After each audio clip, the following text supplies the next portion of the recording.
سلام، وقت بخیر دوستان. توی این ویدیو میخوایم با هم دیگه روشی رو بررسی کنیم که بتونیم در کمتر از 1 ثانیه معنای کلمه مورد نظر رو حین خوندن مقالات و یا مرور وبسایت ها پیدا کنیم. خب روش مرسوم به این شکل است که شما در قسمت سرچ باکس دیکشنری کلمه مورد نظر رو تایپ میکنید.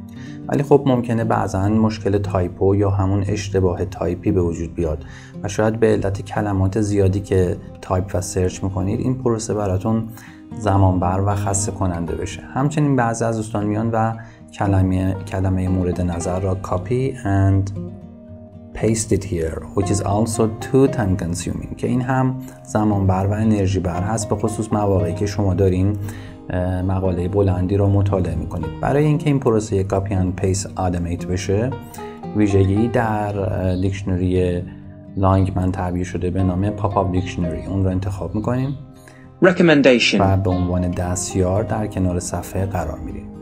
الان برای مثال من با کلمه ای در یک جمله مواجه میشم که نقش مهمی در فهم اون جمله داره و برای من ناآشنا هست. اون رو انتخاب میکنم، ترجیحاً بدون اسپیس، و از روی صفحه کلید کامپیوتر کلید کنترل را کمی نگه میدارم.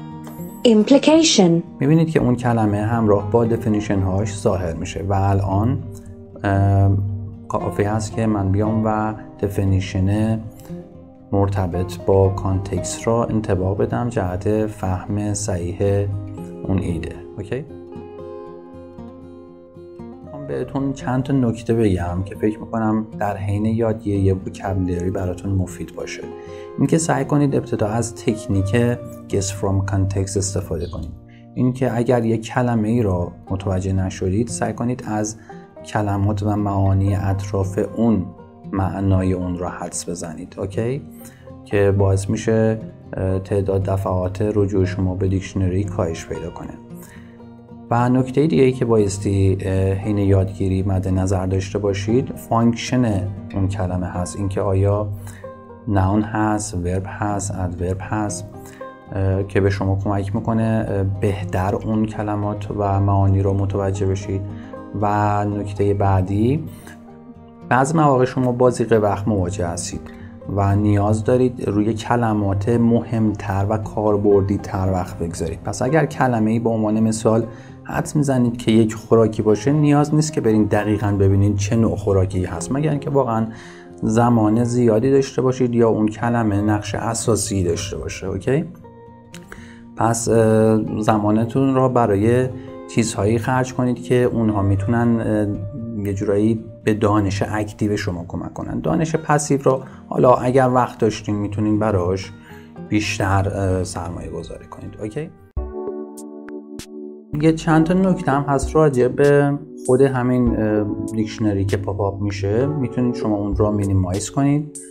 بعضا یک باگی وجود داره، همون لحظه ظاهر نمیشه، ولی خب برای مثال اگر من این آندرلاینگ را انتخاب کنم و کلید کنترل را نگه دارم بایستی این ظاهر بشه. بعضی وقت هم ظاهر نمیشه. من این رو قبلا تست کردم. و اینکه کلمات توی دیکشنری معمولا از رایج ترین و کاربردی ترین لیست میشن و اونایی که کاربردهای دیگه دارن در میشه گفت که شماره های بعدی میان. الان آندرلاین خب یک معنا بیشتر نداره، ولی اگر من بیام ایمپلیکیشن رو انتخاب کنم میبینید که با اعداد کاربردها را و معانی مختلف را نشون میده. امیدوارم این ویدیو براتون مفید واقع شده باشه. For more useful content, please don't forget to subscribe and thank you for your attention. Good luck.